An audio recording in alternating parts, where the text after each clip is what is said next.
Kitchen ஸ்பாஞ்ச்ல இத மட்டும் செஞ்சு பாருங்க. வீட்ல ரொம்ப மெயினா நம்ம அடிக்கடி யூஸ் பண்ற ஒரு இடம்னா அது கிச்சன் தான்.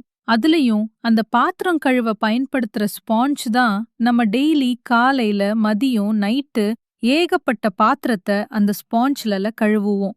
நம்ம நான்வெஜ் முட்டை அது இதுன்னு சமைக்கிற எல்லா பாத்திரத்தையும் அந்த ஒரே ஸ்பாஞ்ச்ல தான் கழுவுவோம். அத அடிக்கடி யூஸ் பண்றதால அதுல அதிகமா பாக்டீரியா இருக்கும். அந்த ஸ்பாஞ்ச நம்ம எப்படி மெயின்டைன் பண்ணா பாக்டீரியா அவாய்ட் பண்ணலான்னு இந்த வீடியோல பார்க்க போறோம். நம்ம சரியான முறையில் சுத்தம் செய்யாம விட்டோம்னா அது அந்த பாத்திரத்திலேயே தங்கி மறுபடியும் நம்ம சாப்பிடுற உணவோட கலந்து நமக்கு தேவையில்லாத உடல் உபாதைகள் வரும்.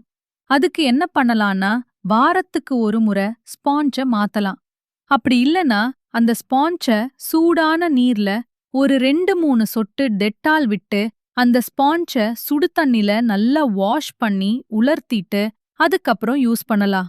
இப்படி பண்றதுனால அதுல இருக்கிற பாக்டீரியா எல்லாம் ரிமூவ் ஆகி நம்ம ஹெல்த்த பாதுகாக்கிறதுக்கு இது ஒரு சின்ன டிப்ஸ். இருந்தால் லைக் பண்ணுங்க, ஷேர் பண்ணுங்க, சேனல் சப்ஸ்கிரைப் பண்ணுங்க, நோட்டிபிகேஷனுக்கு பெல் பட்டன் கிளிக் பண்ணுங்க.